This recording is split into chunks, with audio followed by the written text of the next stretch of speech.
Welcome to the dopest live stream that's something like a podcast, something like a newscast, and sometimes like a showcase. Khary's crib, Khary's crib, Khary's crib, Khary's crib. Yo, it's another news day. I feel good, I'm on top like a kufe. Sipping my coffee, shaking my head for homies acting goofy. Guess they do it for the gram or the TikTok, so who's me? Welcome to the crib, let's kick it like Bruce Lee. Part intelligent, part ratchet, that's half Neil deGrasse and half Boosie. Listen, man. Real spit, now that's lit, homie, truthfully. If you in the Tampa area, you should be down like Bruce B. We treat the pod like sex, we start slow and at full speed. Like the way we work it. 9 p.m. we going in, we potting perfect. Bees and Tachi is my posse. No worries because I know my posse got me. Be careful, we might snap like paparazzi. But yo, let's start the show and get a lit like sipping hot toddy.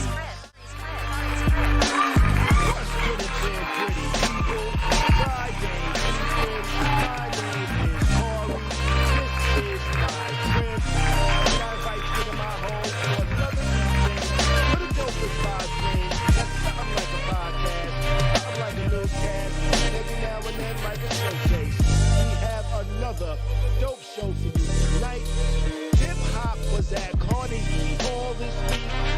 As a kid, I thought you had to play a violin or sing opera, perform there, but clearly you just gotta go. We'll get into a little bit of what went down.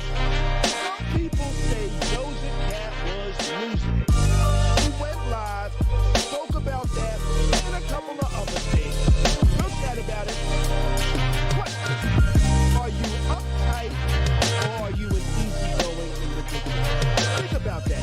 How would you rate yourself if you were to spin? We're going to talk about this, that, and a lot more. I'm joined by the homie Bees Buddha. What's up, y'all? My house guests in the chat. Everybody watching, podcast listening. Hit that like button. Hit the subscribe if you're not already. Share this out to your feed and feed the algorithm for us. You know what I'm saying? You'd be hungry. It wants to trying to figure out how to find us. It needs some info. So go ahead and share that. Phone lines are open. Area code 813-559-3339. Hit us up. Let us know your thoughts. If you're shy, jump in the chat. What's up to all my house guests out there? It's been a minute. They say my mic is low. Let's see. How's that? I think I brought it up a pinch. I think I brought it up a bit. What up, Bees? What up, Bees? How you doing, bro? How you feeling? What's going on? I'm good, brother. I caught a little slight cold and whatnot. Sinuses is fucked up. Okay. I ain't got the bit. Feeling a bit better? Somewhat. I mean, this shit just started like yesterday. Oh, so it's early. It's early in the cold cycle for you.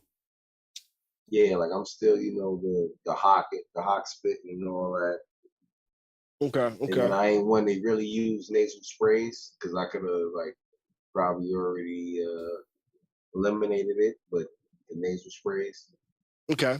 All right. I'm Yeah. not I'm not doing no nasal sprays. I don't want nothing on my nose. So I'm really what you call it with that You're nose not shit. really down with the nose sprays. Nah. but Yo, but the FDA the nose approved. spray. But the FDA Back in approved the nose days with candy. listen, back in the days with the nose candy, even that, I had my one bad experience, and that's all I needed. I ain't never had an experience. I said, fuck that. I got something stuck up my nose as a kid and said, Don't ask me why I was trying to put the handlebars of a toy motorcycle in my nose. I was 7. I was experimenting. I never recall it coming back out, so I'm not sure if I still have a motorcycle handlebar stuck in my handlebar. Yeah. in my nose from when I was 7 it. years old. Yeah, you're crazy. Yeah. We've been off a little bit though. We've been off. We took a little time. You know what I'm saying? Get a little hiatus, some relaxation going on. I relaxed a little bit, celebrated my birthday, took a vacation from the day gig, and yeah, my bad, fam. I really want to come. I feel good though, bro. That's all good, bro. It's all good, man. I was just at the crib, I chilled. You know what I'm saying? I ain't even go nowhere. I just made a staycation. I thought about going to Miami. I spoke to my homeboy. He was like, yeah, if you plan on going out to Miami, plan on dropping a pretty penny. I was like, why? He was like, yo, so I went out one night. He was like, he went out one night with his homeboy. And he ended up spending about almost $1,000. And all he did was go to a club and buy drinks. But he also said he went out there when his homeboy was broke, so he actually covered his homeboy. So it was a double expensive night. So, but he said it cost about $100 to get in the club, just to get in, just pretty much anywhere that you want to check out, at least $100 to get in. So Miami's not the town for me, huh? Miami is not for me, yo. Listen, I'm gonna be one of them people that be rich and act like I'm broke. I feel you. You know what I mean? Because listen, if it ain't practical, spending, it really ain't worth it. Nah, but I think you know what I'm saying? I think if you got some dollars in the bank, $100 to get in the club ain't gonna bother you really. I don't think. Oh no, that's pocket change. Right. But shit. For me, I don't like spending $100 just to walk into a place. Yo, that's the tunnel. That's just to walk in. The same shit in the tunnel. Yeah, you're right. But the tunnel had people performing though. Yeah. Yo, this is just to go in. This is just to go in a regular club, nigga.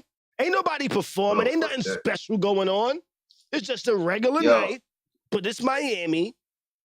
You in the Miami portion where you want to be seen probably, and it's going to be some bread, B. $100 just to walk in the door.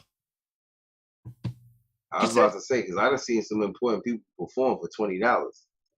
Yeah, me too. I see some good performances. Shit, I seen some good performances for the free. Facts. I've seen some good performances for the free. I've seen one of the best concerts I've ever seen in my life for the free. 125th, 125th Street, one of the best concerts I've ever seen in my life. One of the best lineups for free. For the free. That shit was like a festival. I didn't see that. What you call it, that festival. I heard about it. It was that. It was good. I didn't see it. It was good. It was a good one. Let's see. Let me look over here in the chat. What's going on in the chat, man? How y'all doing? How y'all feeling? Wade Mills said, yo, bees feel better, yo. Thank What's you so going much. on, Appreciate Cheryl? that. We got Southern Girl in the chat. Over on Twitch. Cheryl, hey Cheryl. How you doing, baby? If you're not on Twitch, y'all need to get on Twitch too, by the way. You know, Tati got her own channel over there on Twitch that she's been working on the past week or so. You know, so if you ain't on Twitch, get on Twitch and go over there and follow Southern Girl. Southern Girl. Southern Gal. Southern Girl. Yeah, Southern Gal. Spell it GWORL, Southern GWORL. You know? But yeah, let's get ready to jump into it, man. Let's go ahead and jump into it. Let's start this joint off. Let's start it off with McDonald's employee shot and killed over cold fries. Did you hear anything about this, Beast? Yes, I did. You did? For those in and the I chat, think that this is. wait a second. Let me just run it down real quick just for some of the people over here in the chat that may not be aware. You know, according to police, 23-year-old Matthew Webb got into an argument with a 40-year-old female customer who complained her fries were cold. The disagreement escalated, and she is said to have called her son, who showed up and confronted Webb, who was working at McDonald's, and ended up shooting him in the neck. The suspect's mother had her side of the story, where she said the altercation was sparked by cold fries. She claimed that she first asked a woman behind the counter to get her a fresh batch, only to realize the employee had only put a few hot ones on top of what had already been given to her. So she's saying they just placed a couple of new fries on top of the old fries. She started laughing, and then all of them started laughing, acting like it's funny. She said, she was like, what's funny? I pay for food. I should get what I asked for, and they laughed at me. And my son is about to shit. You know? So she also said they threw a joke at her and said, yo, you got food in your teeth. Something like that. And told the manager wasn't there. But that's when she got on the phone with her son, and this is her quote. She says, yo, they in this McDonald's playing with me. And she said he was just down the block, and he came up the block, asked him to come outside. He didn't initially come outside. About 15 minutes later, went outside. Next thing you know, you hear a gunshot. The mother said she went outside, saw the man laying on the ground, and then saw her son running away. Said she called 911. The police arrived. She gave a statement. Shit like that. You know? Oh, but here's the wild thing, though. Here's the wild part of it. The son was arrested, is now being charged with murder. At first, they were asking for murder, but it wasn't technically murder because he was on life support and brain dead, the person that he shot. But the person, unfortunately, passed away this morning. Right, passed away this morning. But they said that the individual, what's his name? Something Morgan. I don't know, something Morgan. Said that he actually confessed to not only shooting the McDonald's employee, but an unrelated homicide from 2 years ago, which they say is the killing of Kevin Holloman. So the mother called him to the scene. Dude acted up, went wild, shot a dude, killed him. Yo, it's not it's a fucked up story. I think the mother should be charged as well. I do too. She incited a riot. Give me a second. I gotta get my tea. All right. Now she incited a murder. She didn't incite a riot. She incited a murder. You know, she could have just walked away, said, you know what? Fuck this place. I'll go to a different McDonald's. Give me my money back. She could have said, you know what? Fuck y'all. Give me my money back. But instead, She was mad because she felt her ego and pride was hurt, so she called somebody to come defend her. In a situation, I really think you need to call somebody to defend you. Walk away. You don't like the service? Bounce. Oh, am I tripping? I understand that, there's cold fries and all that, but listen, you don't go to that McDonald's because that's the type of service that they give you. Like, you gotta learn other things than what you Sunday. Because she already knew her son was a hot day. That's the thing that's killing. We can't really hear you too well, Bees. We can't really hear you too well. Hold on a second. Yeah. Yeah, so I haven't read anywhere where she's being charged, but if she called him to the scene because, I want him to come defend my honor or defend me or stick up for me and shit like that, you should have just went the fuck home. Went to a different business. Went somewhere else. I think a lot of people let their egos get the best of them. You got bad service. People get bad service all the time. Don't leave a tip. Don't come back. Ask for a refund. Fuck up out of there.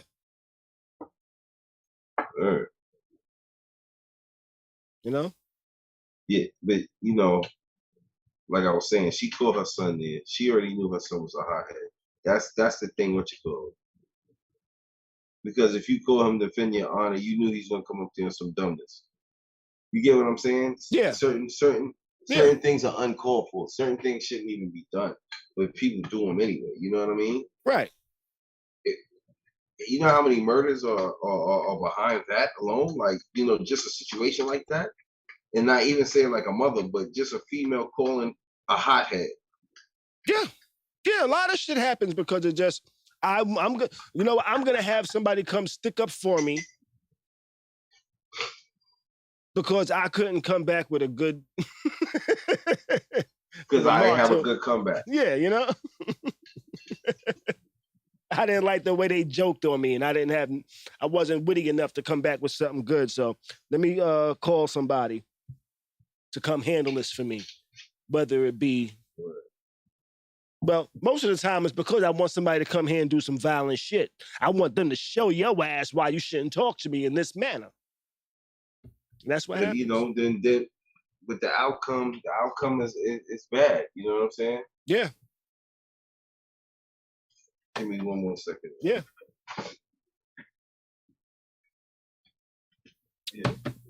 I don't agree with it, though. If you get into altercations, if you get bad service, you don't got to fight over every fucking thing. A lot of times, walking away is your best option. Walking away is your best option. You know what it is, though? Cold fries should not be the reason a man is dead. A lot of people think just because they got loud, they want an argument. You understand what I'm saying? And she feels that probably whatever happened, she lost that argument with them over the fries. Yeah. And then was like, you know what? Let me get Junebug to come down here, take care of this, because you know how he get. Right. But now, two people have lost something completely. Well, the other nigga was wilding even before this shit. Yeah, but I'm saying, still in all. Yeah, he lost your son. It was only a matter of time. He did this dumbness. It was only a matter of time.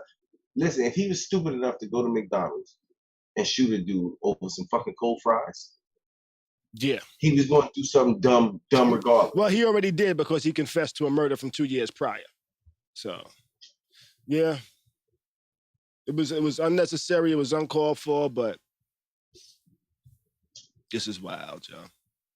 That was a wild story. But prayers to the victim's family. I know it's going to be rough for them to get through this. You don't expect somebody to go to work and not come home because they got into an altercation at McDonald's with a customer. But this ain't the first time. There was somebody that shot a lady not too long ago we spoke about. Shot a woman that was working at the Burger King. The Burger King. Burger King, yeah. People are wild nowadays, man. You know what I'm saying? I don't know, maybe it's something in the water. Maybe it's People something in the are water. desperate and desperately stupid. Yeah, I think a combination of a lot of things, you know. Yeah. Let's go ahead and move it on though.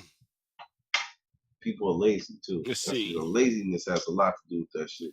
Britney Griner has been sentenced to 9 years.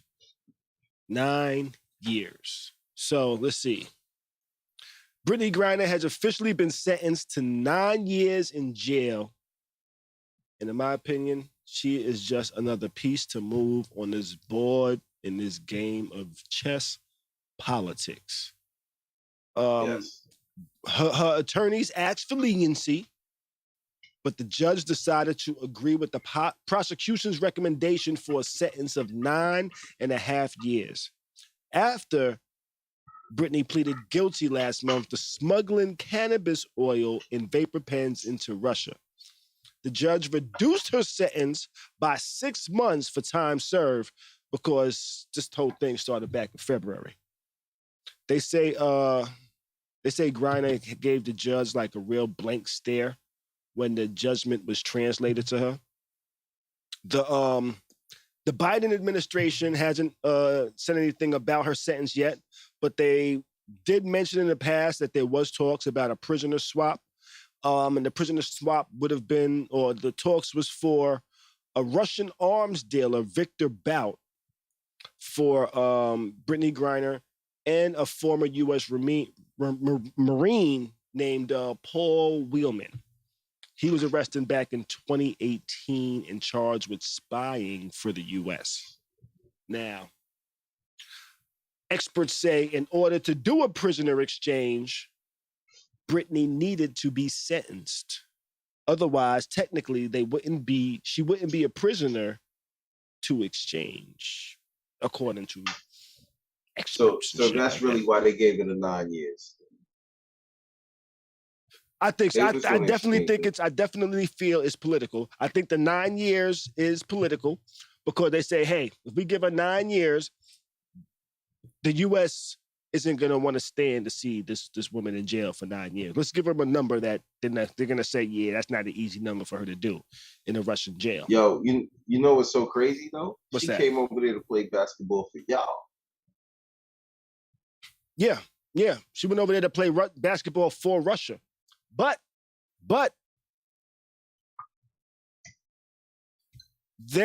I'm pretty sure people in Russia, okay, I'm not going to say I'm pretty sure. I'm guessing that higher up officials in Russia tell people that work in these airports, that work in these screening departments, hey, when these Americans come over, especially notable Americans, check they shit thoroughly. If there's something we can charge them with, let's do it. But also, I wouldn't put it past Russia to actually have a lot of these people's residences or rooms or wherever they're staying bugged. You know? They probably have them bugged just to hear what's going on, just to see what can we use, what information can we gain that we can use to our benefit to get something that we want. And what they want is an arms dealer, a Russian arms dealer named Viktor Antolovich. They can kill him himself. No, he's a Russian arms dealer, an entrepreneur and former Soviet military translator. He reportedly used his multiple air transport companies to smuggle weapons since the collapse of the Soviet Union from Eastern Europe to Africa and the Middle East during the 1990s and early 2000s. He was nicknamed the Merchant of Death and sanctions buster for his reported wide-reaching operations, extensive clientele, and willingness to bypass embargoes. He was arrested on March 6, 2008 in Thailand. He was arrested in Thailand on terrorism charges by the Royal Police in cooperation with American authorities and Interpol. U.S. Ambassador to Thailand requested his extradition under the Extradition Act with Thailand, which was eventually mandated by the Thai court in 2010. He was accused of intending to smuggle arms to the Revolutionary Armed Forces of Colombia for use against U.S. forces in Colombia, but denied his charges and predicted an acquittal. But in 2011, he was convicted by a jury in Manhattan because he was extradited. Now he remains locked up in the U.S. in a federal prison, and now he is being used, or should I say now Britney is being used as a pawn. I'm going to say a queen. I'm going to say a queen because you use pawns to get back your valuable pieces. You know? For Russia, she's a pawn. For us, she's a queen. You know? This guy over this Russian arms dealer, merchant of death, for us, he's a pawn because we're going to trade that pawn in and we get back our queen of Britney Griner. And Paul Wheaton, that's what they want. They also want to get back Paul Wheaton, who he's being actually, he's a Canadian with U.S., British, and Irish citizenships. He was arrested in Russia on December 28th, 2018, and accused of spying on June 15th. He received a 16-year prison sentence. According to Russian news agency, Whelan was apprehended in his hotel room at the Metropole while concluding a long outing with a Russian citizen who handed him a USB drive containing a list of all the employees at the classified security agency. So they said he espionage like a motherfucker. Yeah, so they arrested him for spying, and the U.S. is. There was actually a prisoner exchange when Trump was in office, and this guy Paul Wheaton wasn't included in that prisoner exchange. And he was feeling away. So he's hoping he gets included in this prisoner exchange because he feels like he's just as valuable as Britney Griner. I hope they make it work. I hope they figure it out. But you know what? I wouldn't put it past Russia. That they looked at her, they said, yo, she got oils, she got weed, she probably gonna take her home with her, check her bag thoroughly. You might be able to use her to gain some shit. Yo, but listen, you know what's so crazy though? What's that? The laws are like that. Those laws are like that everywhere internationally. Like I said, when I went to Indonesia, I looked up the because I was like, damn, that's fucking 10 days with no weed for me. That's hard.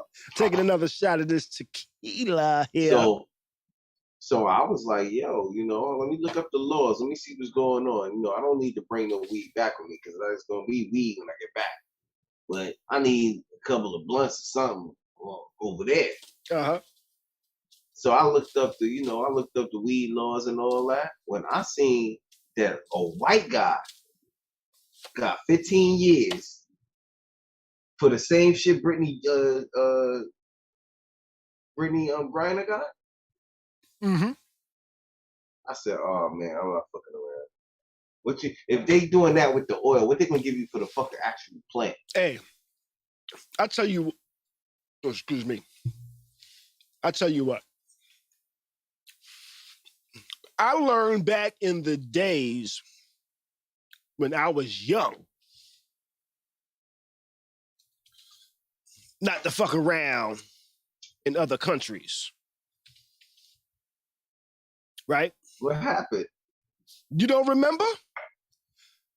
Some countries have corporal punishment. Oh, yeah. You don't remember that?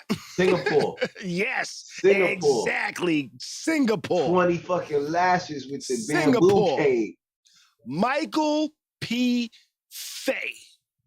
Michael Peter Fay, born May 30th, 1975, and I am reading this off of Wikipedia, is an American who was sentenced to 6 strokes of the cane in Singapore in 1994 for theft of road signs and vandalizing 18 cars over a 10-day period in September 1993, which causing vandalism was this nigga went to Singapore, started bombing trains, nigga.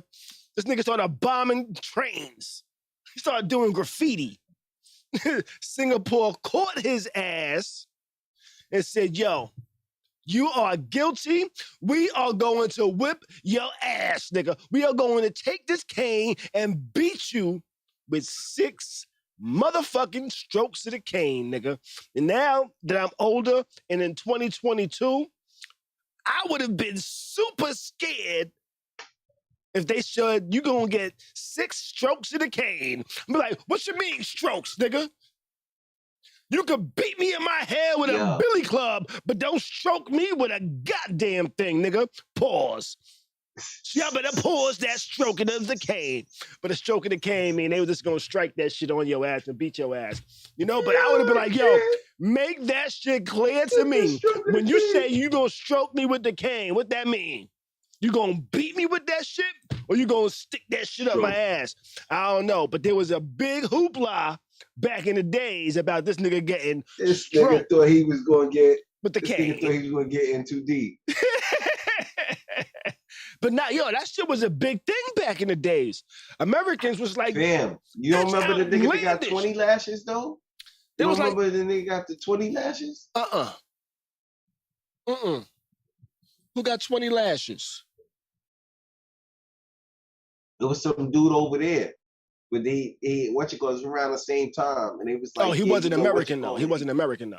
Nah. But they was like, yo, he bitching and moaning about American. 6. You know Americans don't care about non-Americans. Yo, listen though. The whole thing is they talking about he bitching about 6. Nigga, 20? Yeah. 20 strokes? 20 strokes, nigga. I'd have been like, shit. I would have been over there screaming racism, nigga. I'd have been like, I'm black. You can't beat me. It's racist to beat me. You got the bumblebee tea over there? Yeah. I got me some of the Khary's crib goodness. This is my chaser over here. This is my chaser. This is the what's that, Pepsi? Yes, sir. This is the goodness. This is the goodness right here. The goodness. How many shots have I taken? How many shots have you seen me take so far, B? I don't know. 2. And that'll be the second one. All right. And yo, phone lines are open, by the way. Phone lines are open. I think I hit the wrong button right there. Maybe not. Yo, subscribe. Get the book. You know, I'm glad you said that, Bees. Book, man. Get the book. Get the book, Bees. Bees reminded me to tell y'all about the book. Moods is officially available and out now. You know, maybe I'll do a poem a little later if y'all ask nicely in the chat. I might do a poem. My aunt sent me a text today. She said, yo, I got the book in the mail. She said, yo, the cover is very inviting. She said she's going to start with bipolar. You know, because I put a table of contents in there like most books should do. Yo, shout out to my publisher, your printer. Nah, fuck them.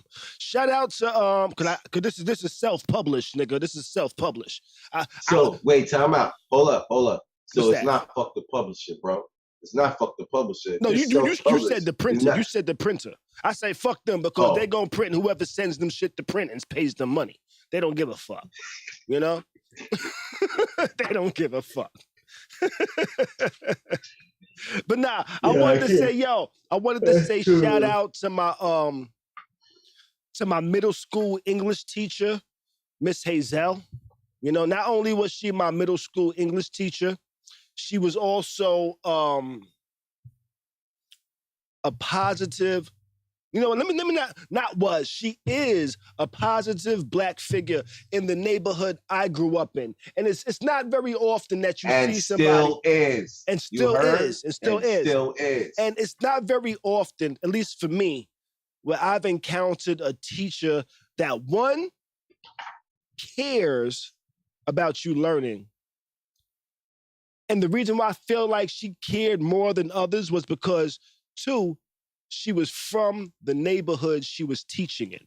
The schools that she was teaching in when I was a kid is the neighborhood she lived in. So when school was over, My parents ran into her in the grocery store. They had conversations and shit like that. But I mentioned her because she was my English teacher in junior high school. And she really kind of made us understand why we needed to understand the English language. You know, as a kid, I didn't understand why I needed to know where the fuck a period or a comma needed to go. Hey, but writing a book, I need to know where a period and a comma need to go. You know? As a kid, I wasn't able to have the foresight to see, okay, I need to know how to form proper sentences because the shit that I say in the street ain't gonna benefit me in my everyday life trying to make it in this world. You know, she understood, hey, you could be the hood nigga, but you also got to be this. You also got to understand this and do that, you know? There's two teachers in my life I feel were very instrumental. One, Miss Hazel. She was my English teacher. I appreciate you. Two, Miss Jeffries.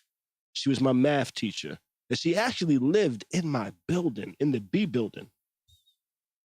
You know? And she's actually,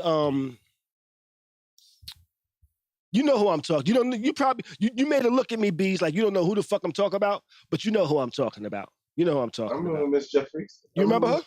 Okay, all right. So you know who she related to and all of that. You know my memory is extraordinary, bro. I be remembering niggas y'all don't remember.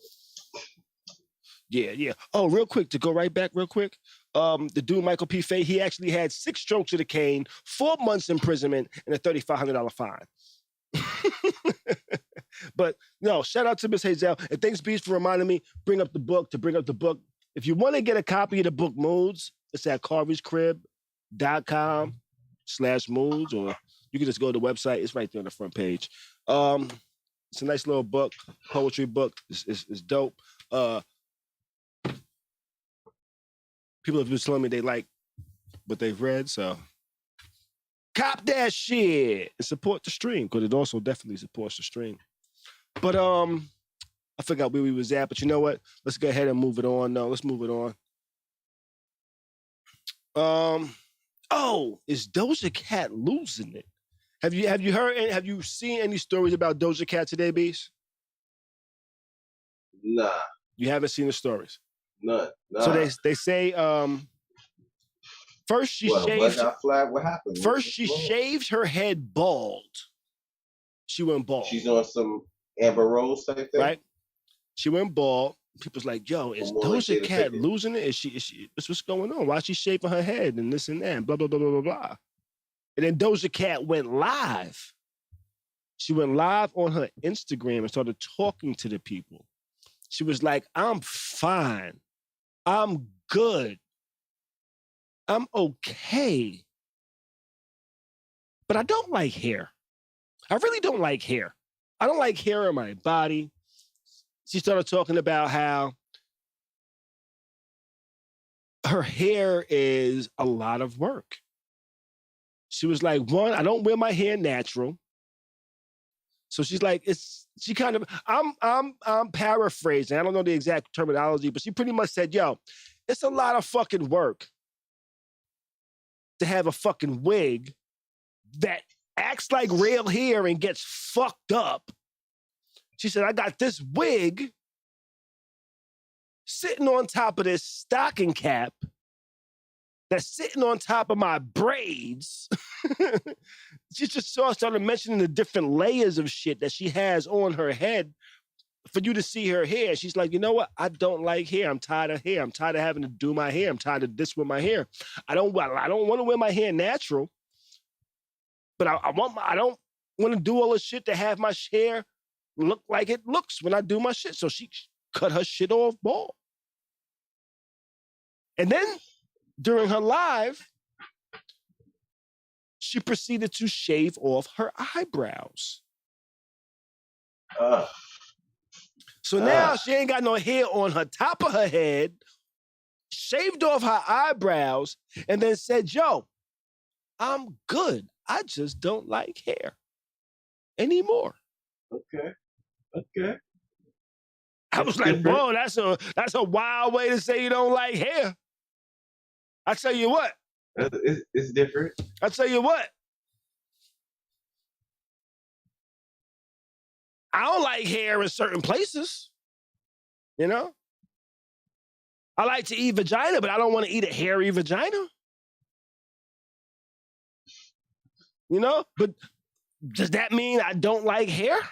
I don't like hair in a vagina. But guess what? I ain't going to ask a woman, I ain't going to say, hey, don't ask me how I got here. This is totally off topic. It's totally unrelated, but related, but related, but unrelated, but you get it. It's all for the fun factor. I'm not going to say, hey, I don't like hair down there, so please shave your eyebrows as well. Because now I'm going to look at you like you're looking at me puzzled all the time. I'm sorry for people that don't have eyebrows for things that are out of their control. But no eyebrows looks weird. I don't know what your facial expressions are anymore. You know, when you have no eyebrows, your facial expressions are just blank. Am I correct or what? Yo, you know something? Motherfucker, look at you with no eyebrows. Just look like a ghost. Yo, it do look crazy though when you don't got no eyebrows. Like it looks psycho. It's so many looks to that no eyebrow shit. A little bit, but I tell you what though, if I see somebody with no eyebrows, I don't just be like, yo, why you ain't got no eyebrows? I assume something medically is going on in their life that they don't have eyebrows. That's what I assume. Doja Cat is now going to make me rethink this. Now I might have the balls to walk up to somebody with no eyebrows and say, hey, was that a personal choice? What made you grab a razor and shave off your eyebrows? What made you shave off your eyebrows? I'm going to start at, okay. Trying to have respect to people and saying, hey, there might be something going on where you don't have eyebrows makes you not want to ask why they don't have eyebrows. But you know who one of my heroes are? Ooh. One of my heroes is a fictional real character. You know? One of my heroes is a fictional real character. And it's fictional and real because, no, it's Larry David. Because Larry David would ask somebody the uncomfortable questions and would not be uncomfortable about it. He would ask a question that you'd be like, okay, no, this is weird, this is odd, and da-da-da-da-da. But he would ask the question and not feel any way about it. He'd be like, let me ask you something. Why don't you have eyebrows? What made you say, you know what, I'm going to take a razor and cut off my eyebrows? I don't know. But she cut off her eyebrows and then proceeded to tell us nothing was wrong. Okay, I mean, but that may be her perception of nothing wrong. Let me ask you something, Bees. Let me ask you something. Have you ever been with a woman that had really long hair? And then one day cut her shit bald? Not bald, but I like a little wave cap. Cut they shit on some Jada Pinkett shit? Nah, I've never experienced that. You haven't experienced that? Maybe a low cut, a low Caesar. I've experienced a low Caesar. I've experienced that a couple times, right? But each you time, mean a baldy? Not a baldy, but just like my hair was like either to my shoulders or past, and now my shit is just like I can go to your barber, you know. my daughter just recently did that, like maybe a month ago. Okay, like 2 months. All right. Now, Wayne Mills in the chat says the G.I. Jane. Yeah. Like, kind of like that. Now, every time I've encountered that, they've been going through some shit personally. Yeah. They've been going through some shit personally. It's like, you know what? This could be the adjustment that makes the change for what I need to do whatever in my life. This I is the haven't. start over, new growth. Right. I haven't dated a million women, but I've had this happen with me a few times, and it's always kind of been like, yo, they wouldn't tell me immediately, but like down the line, when it was like just like they're just like, you know what? At that time when I cut my hair, I was really going through some shit. I needed to change. I needed to do something different. And they would be like, don't ask me why, but it just felt good to just cut my hair or do this or do that and just make this change to kind of feel like here goes the start of a new path. You know? And me, or should I say, you know what? Maybe different people make those. Maybe that's a milestone in her life. That's the start of a new chapter, possibly for her. You know? So maybe she's not going crazy. Maybe just her signifying a new chapter in her life where she just making different choices or doing different things or some shit like that, you know? Me, I don't have things like that I do that I say, okay, I'm cutting my beard. This is a new chapter in my life. Okay, I'm doing this. This is a new chapter. Me personally, I let things happen naturally in my life and I'll say, okay, this is the start of a new chapter. Like when I started a new job, when I started this latest job I got, I said, okay, this is the start of a new chapter in my life. You know? It was specific events that occurred for me personally. I'm not sure if that happens for you. How do you mark your chapters in your life, Bees? When you make change, how do you say, okay, this is the start of a new chapter? Basically like a new beginning, but a new beginning that actually lasts. It actually what am I looking to say? It actually like I see the growth. That's what it is. When I see like growth within myself, that's when I see like it's a new chapter. When I see that I truly do not think the way I used to think about certain things, Okay. that's when I see like a new chapter in life for me personally. Okay. You know what I mean? There's certain things, certain opportunities that come along. Like, yeah, that's also like a new chapter. But like, I look at it like this: it's chapters and categories. You know what I'm saying? Like, I look at certain shit like this is a new chapter in work. You know what I'm saying?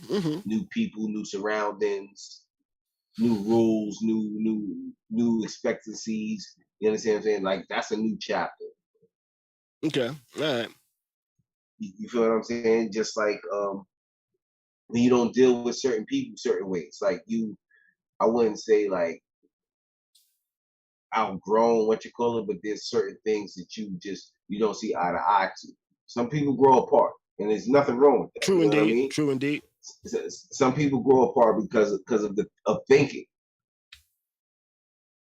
You know what I mean? Like certain stuff that may excite you, it may not excite me now. You know what I'm saying? And we may grow apart behind that because we don't see eye to eye on certain Right. Which that's certain issues, but certain things. that girl apart And right that's there. also that's ending a chapter. Right. Yeah. Yeah. That the growing apart you said made me actually think about something because I heard something the other day where somebody said, "Hey, do you really grow apart or do you just stop growing together?" You know? And I was like, that's a bit profound. I see that. That's a bit profound, you know? I said, I kind of understand that though, you know? But it's totally outside of what the hell we talking about. No, I get it though. Yeah, yo, Obarg over here in the chat is wild. He says, "Yo, I like my ladies bald from head to toe, looking like my little bro and shit." Yeah, I don't know what you're going on with that. Going on with that one. That was a little pause moment there, B. You know, but he also says upkeep on a woman's hair is a lot of work, and they definitely get tired of it. I just tell Shorty to get the shadow fade and not skin bald. Get the shadow fade. I don't know. I like pulling hair. Though. Listen.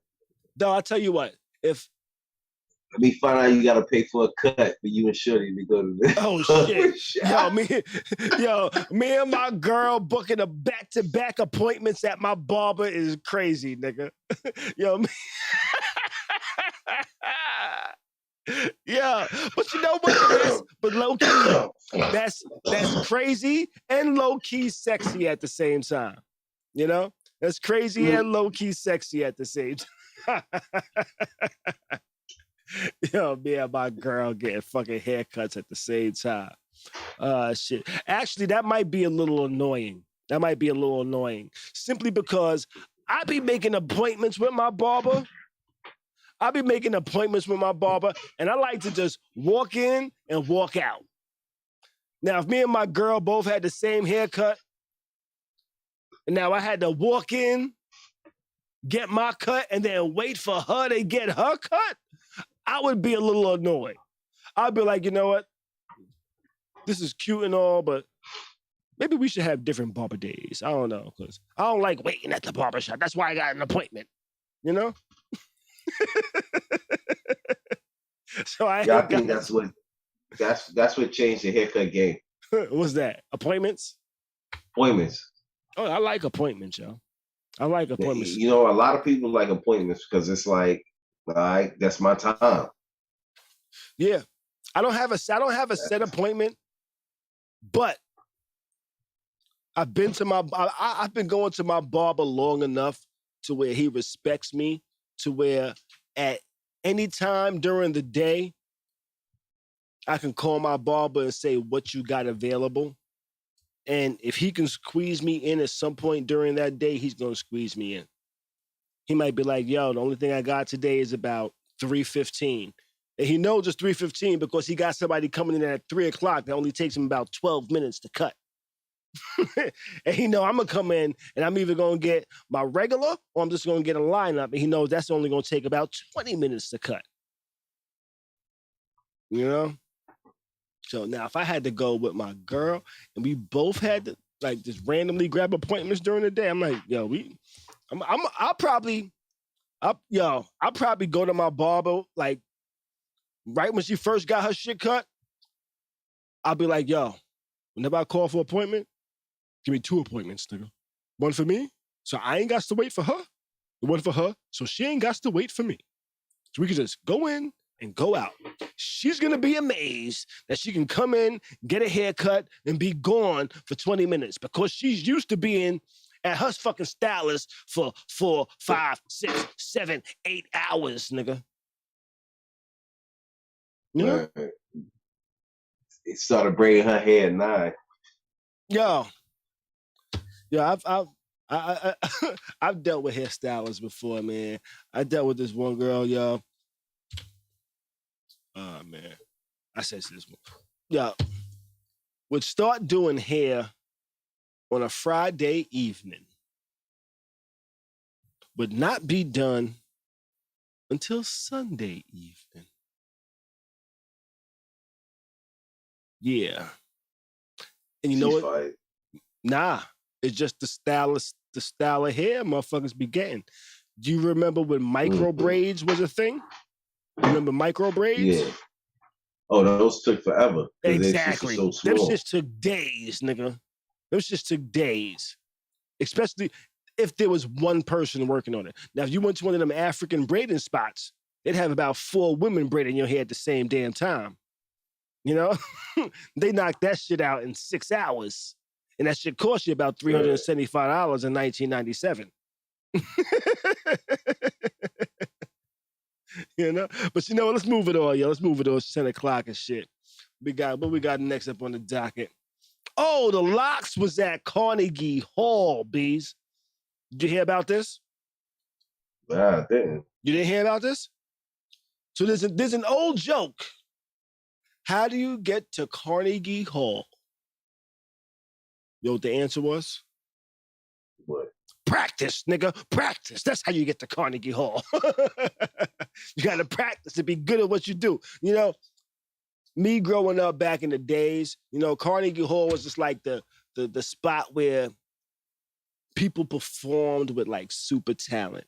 You know, I always thought you had to be like a violinist, you had to be in like an orchestra, you had to be like an amazing singer or something. You had to be white. Amazing pianist. Yeah, amazing pianist, opera singer, you know, to be at Carnegie Hall.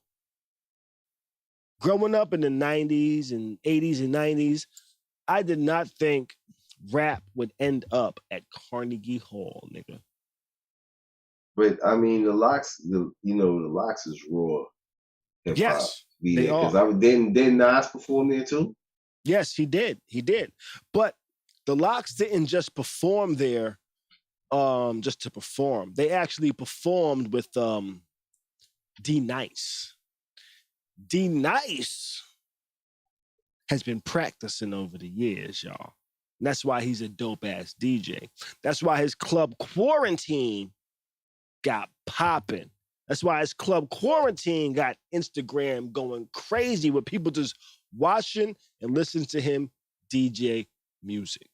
It got so popular that he was able to take the club Quarantine shit off of Instagram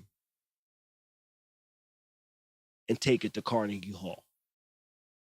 He took that shit to Carnegie Hall. The reason why the Locks was at Carnegie Hall was because of D Nice. D Nice had his club Quarantine live pop off at Carnegie Hall. He had the Locks perform. I saw some videos where the Locks did their thing. They kind of tore it down. They was in tuxedos and shit. They was in tuxedos. They was on stage. When I say the Locks, I probably should have just said Styles P and Jadakiss because I did not see Sheik. I didn't see any stories that said Sheik was there. They said Jadakiss and Styles P kind of did their thing. You know? Who else? Who else was some of the other people that was there? Let me see. I had it up here. Damn it, I closed the browser.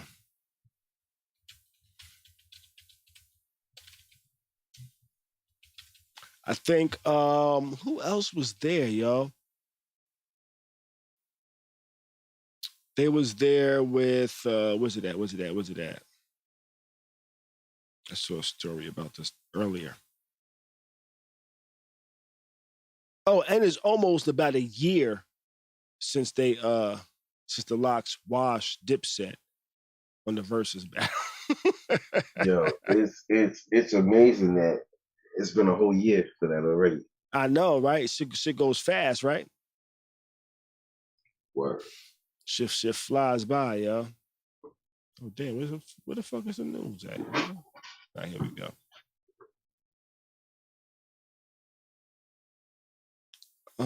Damn, yo. Oh well, fuck it.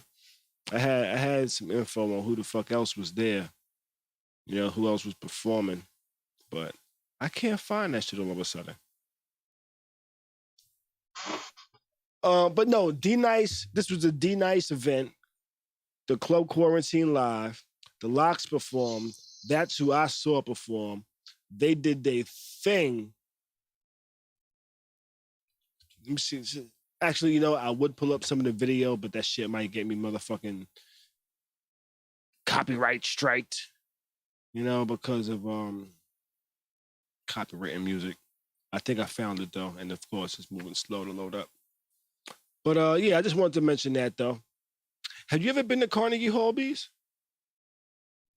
When I was younger. When you was younger, like some school shit probably, right? Yeah. Yeah. But he was actually, here it goes. He was gonna have Stephanie Mills, Elder Barge, Drew Hill. The Locks came out there.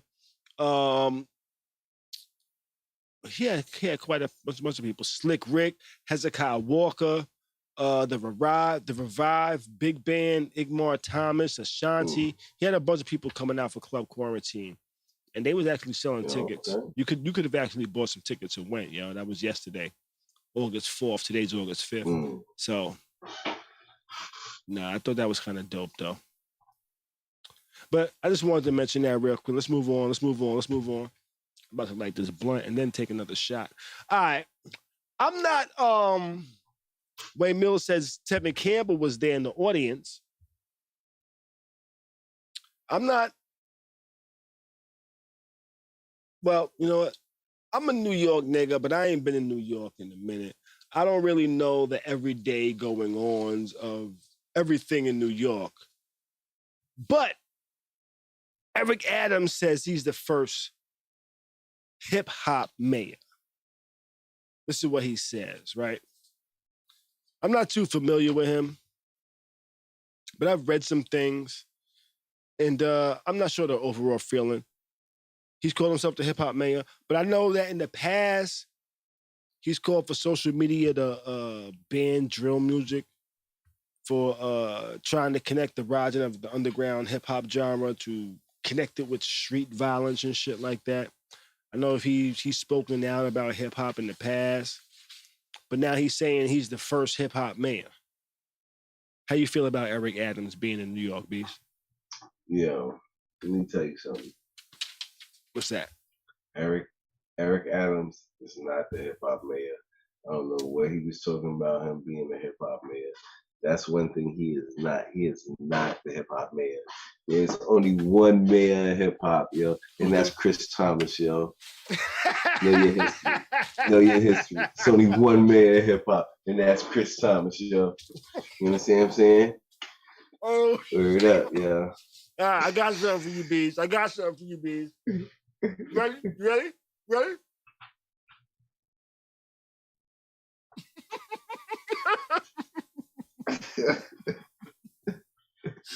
I know this stuff.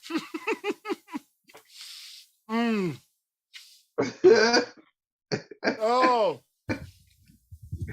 If you don't know what the fuck me and Bees are doing, you just ain't old enough to know what the fuck me and Bees is doing, yo. Listen, that right there is hip hop at its best. Oh, that is shit. The original hip hop. You know what, that Bees? is the beginning. I give it to you, Bees. You are right. There's only one mayor of hip hop. You are correct. So Eric Adams, I don't know shit about you, but fuck you, because you ain't the mayor of hip hop. Who's the mayor of hip hop, Bees? Chris Thomas. Chris Thomas. Oh, Cheryl in the chat is asking, who is Chris Thomas? Let me Google this. Cheryl, hold up. No, hold up. Cheryl, should be ashamed of yourself. Chris Thomas is from your area. He's from your area. He's a comedian from DC. He's from her era. Oh, and he's area. You're right. From the Baltimore. You're right. He's from the Baltimore, DC area. You're right. You know what I'm saying? Rap City, the basement. Okay. When they first started. Go ahead. When they first started, there was Chris Thomas. Chris Thomas was also a comedian who was featured on Def Comedy Jam a couple of times. He is from, like I say, he's from that DC, Baltimore area. I think he was born in like Baltimore, but then he further on when he started his comic career in DC. Look at Bees with his motherfucking comedian history and shit. Guys, I'm gonna pull up his Twitter real quick. Here goes Twitter. This is Chris Thomas. Oh, look at his name, Chris Thomas, the mayor. He even knows he's the motherfucking mayor. Chris Thomas, the mayor. Legendary comedian and original and first host of BET's Rap City. Chris Thomas has been seen on Comic View, Def Jam, P. Diddy, HBO, and more. Chris Thomas, man. That's Chris Thomas, the original mayor. Man. Listen, original mayor. And if you don't know, Chris Thomas is a funny motherfucker. He is. But I tell you what, though. Reading that right there, just reminded me that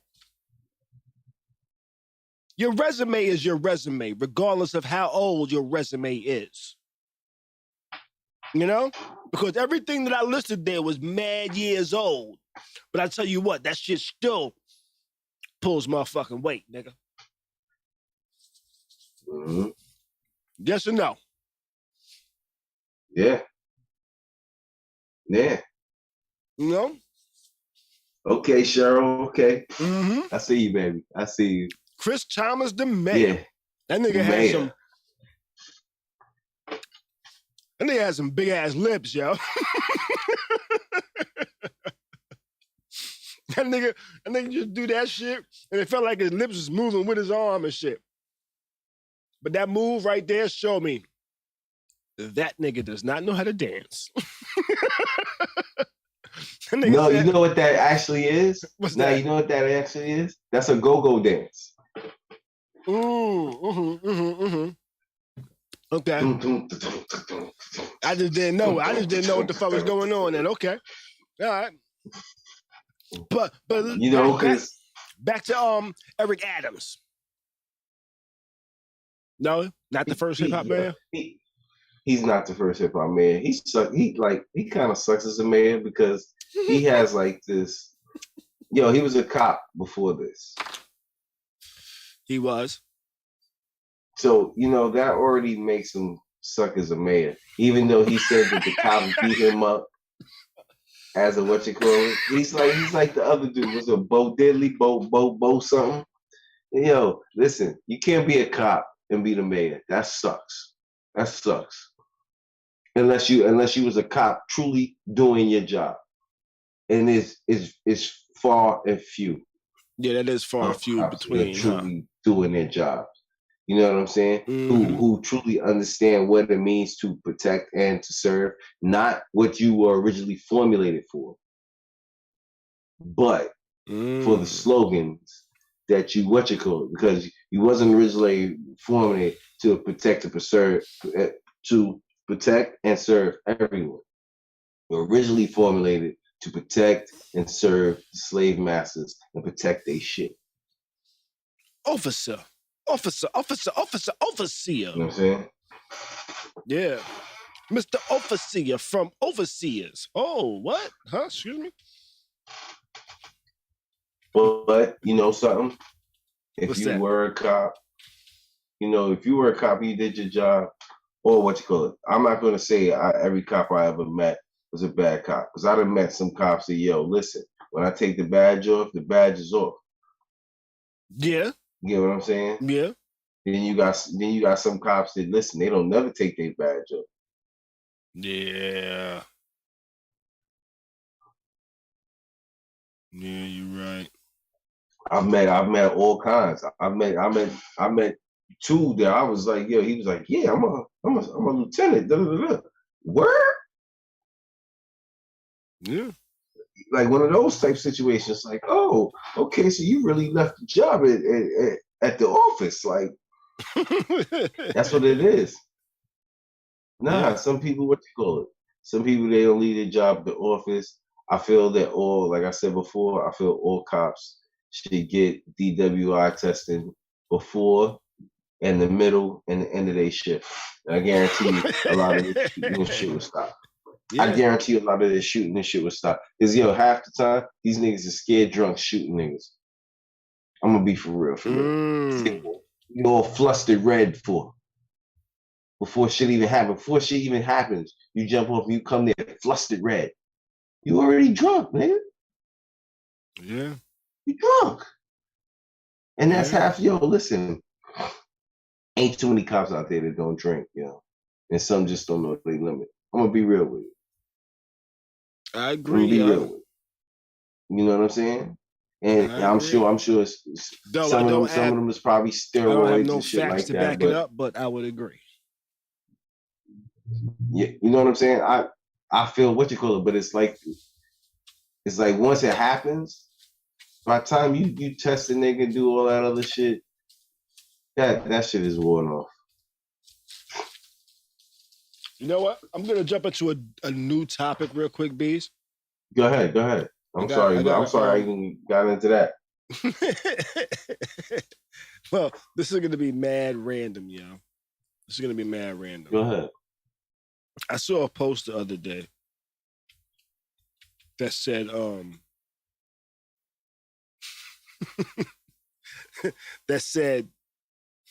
Birria Tacos are overrated. You ever had Birria Tacos? What a Birria Tacos? What is a Birria Taco? You didn't have the Birria Tacos? Okay. Nah. Right. I'm not a taco man. I mean, I am a taco man, but it has to be fresh. Is a Birria Taco. This is a Birria Taco. What's that from 7-Eleven? Hell no, nigga. This is from a Mexican spot out here. And it comes with containers like this. This container, I can't really tilt it because it might spill. And it's got like the sauce. Yeah, okay. It got like a sauce that you can dip. What's that? Chicken? What's that? Steak? What's that? Probably steak, knowing your ass. This is steak. Birria tacos are usually steak. Okay. You never had Birria tacos? Nah, I'm gonna try the taco dude up the street tomorrow. Birria tacos are delicious. I saw a post that said Birria tacos are overrated. Y'all niggas just been going to the wrong spot. Because these shits is delicious. I had 3 orders of these shit today. Not 3 different times. Went there and ordered 3 orders. 1 order for me, 1 order for my son, and 1 order for me and my son to split. Because these shits are delicious. Yeah. They're good. It's like steak, cheese, a bunch of other ingredients. This fucking like... I'm sure there's some onions and peppers in there. Definitely, and tomatoes. Okay. And then it gives you this delicious ass sauce. I don't even know what this is, but it's good. It's good. I'm sure there's some cilantro involved in that. It was. Yes, definitely. I taste it right now, the cilantro. But I brought this up mainly to give me an excuse to take a couple of bites because I was a little hungry and I've been drinking a lot. But let's go on to our next topic. Ready? Are you easygoing or are you uptight? Now, with the story earlier of the woman that called her son because she got cold fries, I'm going to say she was mostly an uptight type of person. You know? That's going to be my guess based off of her response there. I thought about myself. I said, you know what? For myself, I kind of feel like I'm like 98% easygoing, yo. It really takes a lot to get me like in a wild space where I kind of feel like I'm uptight. I'm easy going until you get me uptight. Easy go, but see, that's the thing though. Some people will say they're easy going, but they're super simple to become uptight. You know, like we both know people that are uptight. One of our homeboys is very uptight. No matter what's going on, there's always something negative to be said. That's pretty uptight. You know? I think if you have, if a lot of things easily bother you, you're uptight. Go ahead. Yo, you know what makes it so funny? What's that? Because, just an incident today. Just an incident today. Just uptight out of nowhere. Like, came around the corner like, yo, what's up? Da-da-da-da. Yeah. It's crazy out here, yo. Yeah, these niggas. Yeah. Yo, I didn't see I gotta go into the what you call it. I ain't see What's that? Wayne Mills Wayne Mills said something in the chat. Cheryl in the chat says, yo, I stay uptight most of the time. That's why I don't like being around a lot of people. I get angry quick. Okay. Me? Let this soft mineral melt in your mouth. I don't get angry very quick. I'm actually working on a video, right? I'm working on a video for this dude. He's not paying me. I'm doing it because I enjoy doing things, and I only choose to do things I enjoy doing. You know, money is not really a motivator for me like that. But I said, you know what? This is interesting. This is something I could try different. I'm gonna work on this. I'm gonna do this for you. You know, there's some green screen shit. There's a lot of editing going into it. I told him, hey, I'll have it done in a couple of weeks. It's been like a month now. Right? I told him, yeah, it's a little bit more work than I expected. You know what I mean? The green screen, the way we filmed it, it ain't the best, but I'm working with what I got and I'm doing what I'm doing, but it's just taking a little bit of time, right? And he hit me up the other day with an attitude. You know, where's my phone at? I'm not going to say verbatim.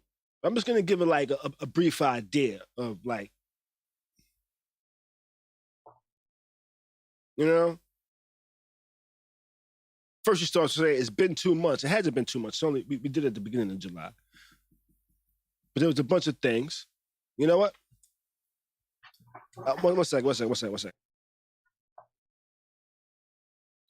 You know what? Yo, Bees, you got a quick story real quick? I got somebody at my door. I think I know who it is. I will be right back. Yo, Bees, hold the people down for a second. I will be right back, my G. Hey, what's going on, pretty people out there? How you doing in the world? This is Mr. Beast's neighborhood, where you get all fine conversation and so forth. And right now, you know, it's like a little commercial break. We'll be talking. Hey, text something in if you want to talk about it. Let me know. Do I sound like Theo? Like am I like a romantic voice? Like a late night radio? Is that like Midnight Love? You know what I mean? Yeah. Oh man. Yeah, but I don't really know much to say. I'm a little high, a little drunk. I'm drinking hot toddies. Yeah, they're really doing me well. I need something to talk about though. What's going on? Sharon, why are you angry? You don't like to be around a lot of people? When you go off your true cancer, okay. Kimmy Cat, you're very easygoing. I could get that. Kimmy Cat, I see you as a joke. So like you serious, but I see you as a joke. So with some of the stuff you send me on IG, hilarious. All right, I'm back. All right. I had to go answer my door real quick. You know, I was talking to the people. I was sweating though. It was hot. My G just came and dropped off and made a little special delivery. You know, so that's nice. That was pretty. That was at my door just now. You know, Cheryl says, "Yo, B, she got a question. How far is Chelsea from Manhattan?" What she was talking about, though, B? What y'all was talking about? Chelsea. Chelsea is in Manhattan.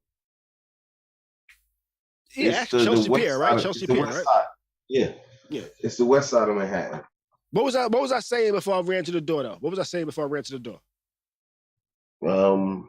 I forgot what the fuck I was about to say. I'm talking about people getting uptight and being easygoing. Yeah. I was getting to the text, right? Pretty much talking about it's fucked up, disappointing, you know. My shit be getting played here and there, blah, blah, blah. You know, I be messaging you, you don't answer. I just answer when I have time, nigga. You know, just go on and on and on and on and on. And I could have easily been like, nigga, fuck you, be good. You know? Mm-hmm. I could have easily been like, you know what? Fuck you. Got upset about, nigga, who the fuck you think you are to tell me how the fuck you feel, nigga? and to be honest, that'd be a lot of times. That'd be a lot of times what be people be getting mad about. You telling me that you're upset, you know? But I could have responded in that shit like, you know what, fuck you, this and that. But I was like, you know what? I got shit going on. I spent a lot of time working on this, you know? But I do shit when I get to it a lot of times. Wayne Mills, I got you. You know? I get to shit when I can get to shit. Especially, and I didn't do it for money because the money's not gonna make me move any faster. It's not gonna make me say, okay, this is this. I'm doing a lot of the things just on my own. There's no storyboard. I'm pretty much coming up with all the ideas and everything myself, you know? But I could have responded in a really negative and hostile way. But I was just like, yo, nigga, be easy, nigga. Be patient, and the shit will get there. Yes. Relax. Be patient. You know? And the shit will get there. Right. I got something to say. What's that? Because Wayne Mills asked for a story time with Bees. So, guess what, Wayne Mills? I got something for you. So, story time with Bees. As we know, Bees has been dealing with the shitter for weeks. Well, not weeks. I've been dealing with the shitter. Okay, for those new to the stream that don't know what the shitter is, Bees is pretty much the he takes care of the property. He's the maintenance man. He's the what's the proper term, Bees? Who, me? I'm a maintenance man. I'm the maintenance man. Okay, he's the maintenance man. Correct. Even though we used to call out Av Bookman, Bees is now Bookman. Okay, so there's a guy in Bees' building who likes to shit in the staircase. He would be called the shitter. Listen, and he shits like no other. He on command, he could just drop his pants and splat a wall. You get what I'm saying? And I have to clean this up. You know how much bleach I go through, and ammonia and shit I go through. So I kept telling this motherfucker for like a year, stop shitting in my hallways, my steps. So I told him, you're going to keep playing and you're going to get your shit back. You know? Mm-hmm. So I start scooping it up, putting it in the bucket. I put some water in the bucket so he gets soupy. And I stared that motherfucker up. And then I let it sit on the roof in this motherfucking heat wave on a 96-degree day. You know what? Fucking hot ass I'm not sure if I'm not sure if this might be some incriminating shit, Bees. Listen. Yeah, I press charges. So I don't care. I told him to stop. He gonna get all disrespectful, all types of fuck yous. Oh, tell them to do this about it and so forth. Do this, do that. So I let the bucket sit on the roof. And I seen his ass sitting in front of the store. And I got his ass. It looked like Flashdance in that motherfucker, yo. If anybody ever seen Flashdance, that's what it looked like. What I feel like. Yo, Bees, you wrong, yo. That's fucked up, yo. Yo, listen. That man has not shitted in the building for going on 3 weeks now. Okay. Now, how long was this going on? How long was this going on, Bees? A year and a half.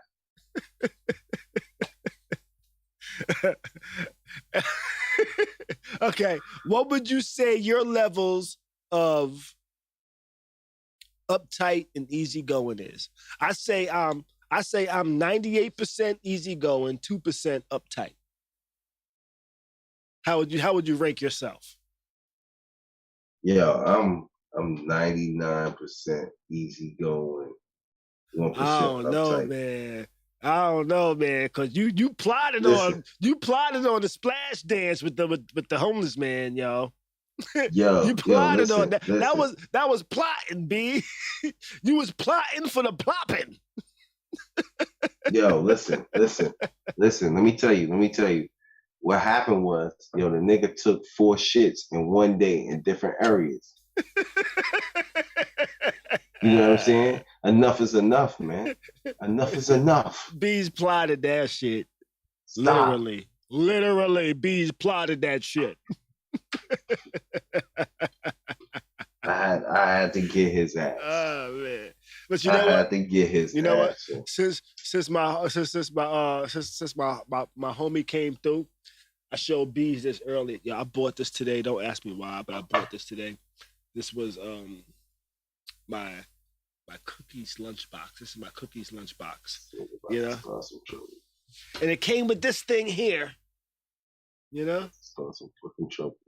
about to start some trouble. Who about to start some trouble? No, nothing. Keep going. You know, it got this thing here, which this shit is difficult to take. You got to push a button. I'm not reselling these. I don't know where you can go online to buy these. I just thought it was fucking cool. It came with this shit that I can actually put my stuff in, which I'm gonna do now. And I'm actually gonna use. Don't ask me why I'm so proud of this thing, but I just thought it was cool as hell. It's like my travel supply kit, yo. I'm about to use this tray. I'm about to use this grinder. And I'm about to use this ashtray with an ashtray, motherfucking blinkety blinks, baby. It blinkety blinks, baby. So I'm going to use that as well. I'm not selling this. I don't know how to resell it. But now that I'm talking about it, I might want to figure out how to resell it so I can resell it to people. But I'm about to roll up something in here and smoke that up, But nah, I think you might be a little more than 1% uptight though, Bees. Respectfully. I think you might be a little bit more than 1% because you plotted on a homie like that, yo. You didn't just say, So you think my patience is my patience is what you call. I done waited a year to catch a nigga, so it's shit like that. Yeah, I got good patience. Yeah. Maybe it's because you kept it on the plot line for a year. You're like, you know what, this nigga keep acting up. You know what? You didn't just let it go and say, you know what? Okay, he did it again. Now let me do something. You thought for about 3-4 months, how could I stop this nigga? How can I stop this? And you didn't think about it. Yo, and you didn't think about it using the authorities. You said, how can I stop it myself? Fam. Okay. See, I'm glad you brought the authorities up. Now wait. So since then, wait. Since you dropped the splash dance, has he come back? He's came back in the building, but he is not shitted. He is not shitted. But you know what's so crazy? The authorities don't do shit. Listen, just the other day, right? Uh-huh. This nigga has a temper tantrum in the street, starts throwing garbage cans all over the place. He's throwing trash all in the street and all that. You know what I mean? Mm-hmm. Fam, and when I drive past him, they are arresting him, right? This should look nice, B. So check it. Mm-hmm. They arrested the nigga. We gonna say they arrested him Tuesday at like 7 p.m., right? Mm-hmm. Where you think he was at by 9 a.m.? He was chilling in your building? Back in the fucking building. Back in the fucking sitting in front of the But not pooping. So you know what I'm saying? But not pooping. Not pooping. Okay. Not poop. Listen, the dollar store, the where he sits at, that's his gold mine. That's where he, the people that feel sorry for him, that's where they get him. Yo, dead ass. You right. That's why I had gloves. I had all my protective shit. Yeah, I did plot. I actually made an order on Amazon the other day. I ordered me some fucking gloves and masks, nigga. I got some black gloves and some black masks. 100 count a piece. I got gloves. I got mad gloves. I'm like, you know what? What do I do when I have gloves on and my nose itches? You better scratch at your own. But guess what? My arms are still contaminated too. Why are my arms not contaminated? Yeah, I tell you, if it Why is ain't that one not thing, it's contaminated? another, yo. Everything contaminated, man. If it ain't one thing, it's another. Yo, listen, this is what people don't understand with this shit. What's that? Why all this shit is you need 1 to 2 vaccinations for all this shit. Like why y'all keep trying to vaccinate niggas? That's all y'all want to do now is vaccinate niggas. And people not paying attention to that. It's like, yo, get the vaccination so you can do this and that. But at the same time, wait, hold up. But at the same time, it's like, okay, boom, here's this now. You're going to need a vaccination for this. Oh, and here's this. You need another vaccination for this. Well, here's this. If I have bronchitis, I'm going to get a different prescription than if I have the flu. If I have pneumonia, I'm going to get a different prescription than if I have pneumonia. They're going to give me something. Yeah, no doubt. That's the same thing with these viruses. There's not one vaccine that's a kill-all. Each thing is its own. That's what they need to be working on. That's the vaccine they need to be working on. Well, I'll tell you what, being that I'm a computer programmer and just knowing the complexities of one program can be complex where there's not one thing that can stop one program. There's not one program that will be able to stop all programs. Because just how if Microsoft says, okay, hey, we don't want nobody to hack Windows. We think we found the perfect solution to keep people from hacking Windows. Within 2-3 weeks, somebody done hacked Windows. And that's the same thing with viruses and shit. That's why shit mutates and changes. So the same drugs that cured the one thing isn't going to cure the other thing because it's a totally different program. And that's just my little understanding of biology and computers and trying to relate the two. Like, just off of that, there's not one solution. Like, there's not one tool. I can't go buy one tool that I'll be able to fix my whole car with. That's the same thing with viruses. No matter what, there could potentially be 100 new viruses within the next 100 years. No matter how far technology goes, I don't think there will be one drug that cures everything. Because everything works so different. Our bodies are so complex. Like there's diseases that say, hey, this disease causes your body to not create white blood cells, right? They'll have to create a drug to try to teach your body to create more blood cells, more white blood cells. That'll have to be specifically programmed in those genes and DNA and all that shit. And that's why. So with there's always going to be different types of vaccines. As long as there's new strains of diseases that's trying to kill us, because the earth is trying to kill us. I believe the Matrix when they said, hey, we're the virus. I believe them. You know how much shit I do too. You know how fast I can go for that. You know how fast we fucked up this planet, yo? Have you ever and see, you know what it is? That type of destruction comes from everybody that doesn't feel that there's natural shit that can just do what they want done. You don't need to fuck with the oil and shit like that. You know what I'm saying? It's other shit, but yeah, yeah. So like they tamper and fuck with everything. Yeah. Like on the grand scale of things, like the cosmic calendar. So like if the cosmic calendar was a year, right? If the cosmic calendar went from January to December, and we had to show on that calendar when humanity started,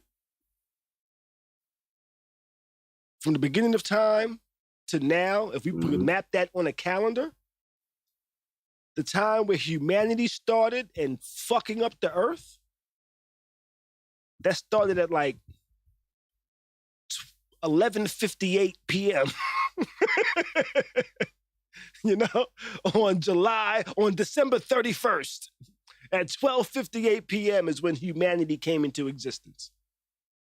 And within that last 2 seconds, we done fucked up the whole year, which was 13.8 billion years.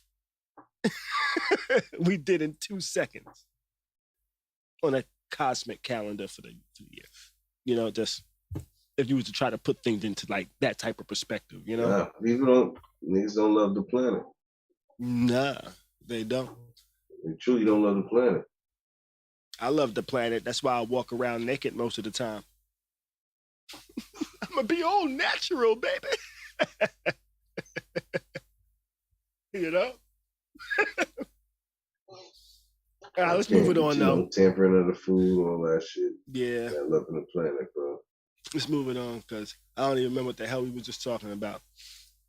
All right. Oh, song of the week. Song of the week. Okay. This is going to be our first time doing this. Song of the week isn't about what's the song of the week that just came out. Nah, fuck what just came out. We don't care about what just came out, because all of what just came out, in my opinion, I won't say all, but the majority of it sounds the same. Ain't nothing new, really, in my opinion. In my opinion. So, song of the week is going to be a song that myself, Bees, and whoever might co-host with us in the future comes up with. That's something that influenced them from back in the days when they first got into hip-hop and started enjoying hip-hop and listening to hip-hop and being super influenced by hip-hop. For me, I'm going to start it off, and I'm going to say my song of the week, if you haven't heard it before, is going to be Rakim, Microphone Fiend. If I'm not mistaken, this song came out in 1988. Came out in 1988. I remember hearing it from this dude that lived in my building. I don't even remember his name. But he lived in my building. He said, yo, check this song out that I recorded off the radio the other day. He played it. And it started off with Rakim saying, yo, I was a fiend before I became a teen. I melted microphones instead of cones of ice cream, music orientated. So when hip hop was originated, did it like pieces of puzzles, complicated. Cause I grabbed the mic and tried to say, yes, y'all, they try to take it. They said that I'm too small. Cool, cause I don't get upset. I kick a hole in the speaker, put a plug, then I jet. That line right there is kind of what started me as a rapper.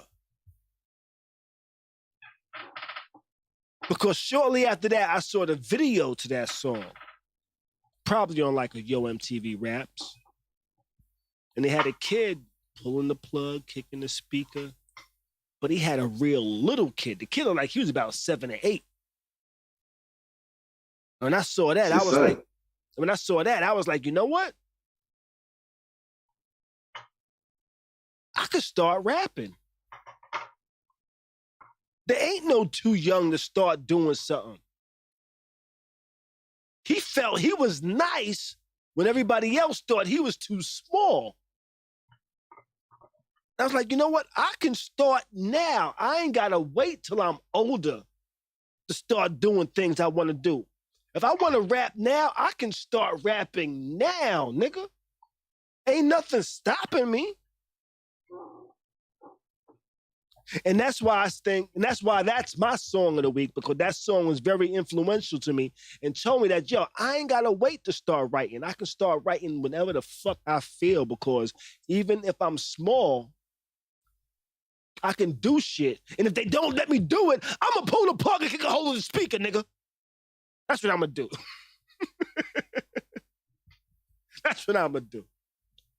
So, if you haven't heard Rakim, Microphone Fiend, go check it out. It was a very influential song to me. It's what started me in my whole writing raps and shit like that.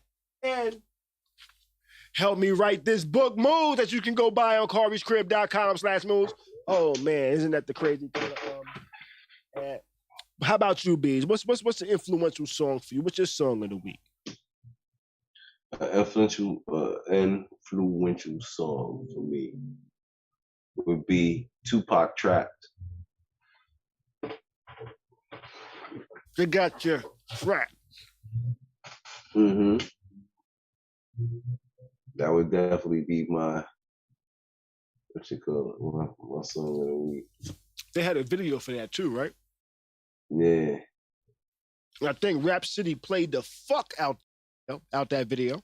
Yo, fam, the lyrics was hard. They got me trapped. I forgot about that song actually. So now, what about the song? Was it that made you say, you know, this is my song of the week? What about that song? Yo, just like I said, like the lyrics. You know, they got me trapped, living on the streets of delusion. Happiness, wait. You know, they got me trapped. Oh shit. Yeah, I just was saying that shit in my head, yeah. Yeah. Oh shit. Now, Pac, you know what? I guarantee you in the future there's gonna be a Pac song that I'm gonna bring up. I guarantee it. So I understand that. No, that song. Even a smooth criminal one day must get caught. But Shadani fell out with the bullet that he bought. 9mm kick me, cause it never do to me, cause it never taught peace in the black community. All we know was violence. We do the job of silence. We walk through the streets like a rat pack of tyrants. Too many brothers daily heading for the big pen. Niggas coming out worse off when then they went in. Over the years, I did a lot of growing up. Get drunk, throwing up, cuffed up. Then I said I had enough. That right, yo, fam, okay. Right? That shit resonated with you. Yeah. Got you. Nah, I feel you though. I remember that song, but I don't remember that song. When I say I don't remember that song, I'll be honest. That was off of Tupacalypse Now, wasn't it? Yeah. That was not my favorite Pac album. Yeah, I mean, for most New Yorkers, Me Against the World is that album. Yeah, that's the album that made me say, yo, who the fuck is Pac? I don't remember the Pac rapping like this. I don't remember him sounding like this. But They Got Me Trapped was a good song. It was around the Brenda's Got a Baby time. Yep. And I think the thing that messed me up about it was I think I heard Brenda's Got a Baby first. Gotcha. And I was like, this don't sound like Brenda's Got a Baby, you know? Cause this was in my adolescence when I was young in hip hop, and I felt like if you make a song that sounds one way, all your shit is supposed to sound like that, you know? Cause I was used to R&B, not used to R&B, but you know how R&B, if a nigga sings ballads, that's all they fucking say, you know? Like Luther Vandross pretty much sang ballads. He might have did one fast song. What? Yo, even his fast songs was ballads, nigga. Yo, Luther had club bangers. I don't want to hear that. You know, and those shits was still ballads, nigga. That nigga was still Luther. He was still singing Luther. He still sounded like Luther. Whereas even if he's singing, his voice was still there. Okay. There would be the parts of the song where he just, nigga, why are you just yelling that long with that note? Stop. Say some more words, you know?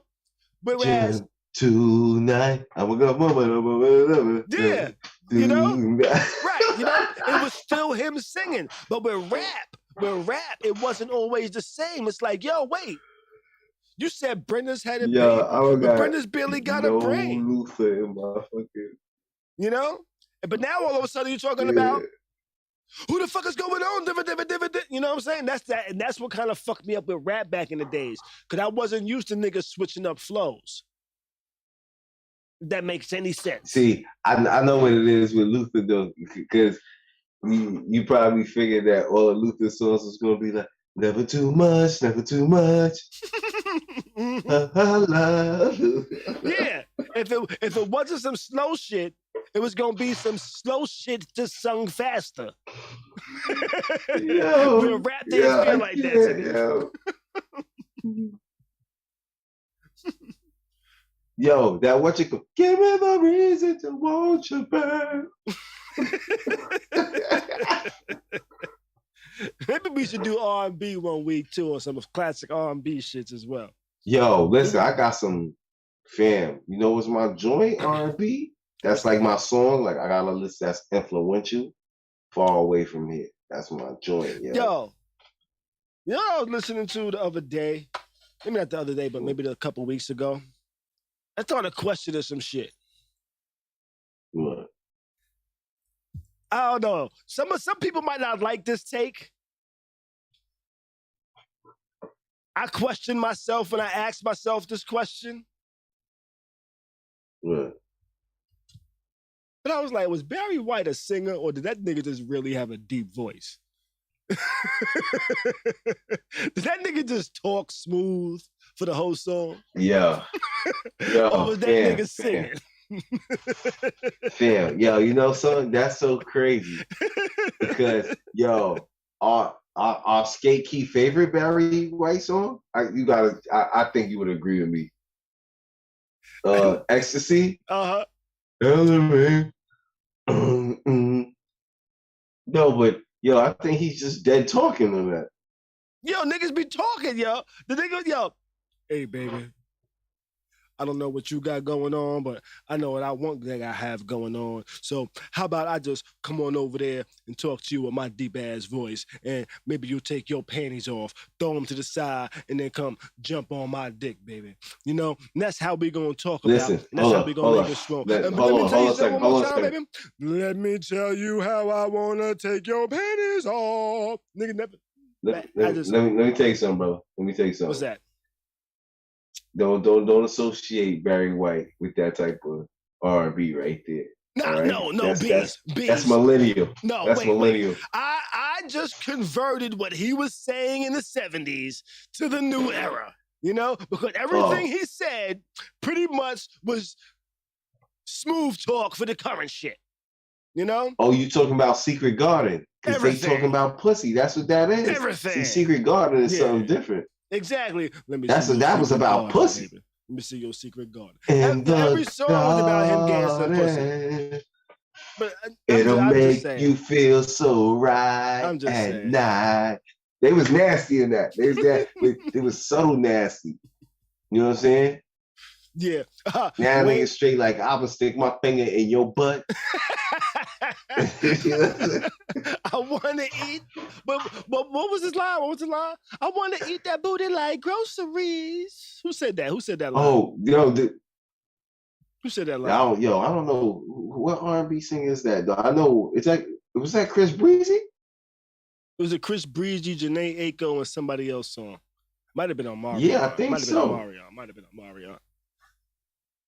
Wayne Mills said, yo, Big Daddy Kane, smooth operator. Big Daddy Kane did have that voice. Oh, and did you hear that Big Daddy Kane has a TV show in the works where the TV show is pretty much centered around technically a Big Daddy Kane life. He's pretty much, the character is pretty much a washed up entertainer. Not saying Big Daddy Kane's washed up, but when I say washed up, it's on the joking term of I ain't doing rap no more.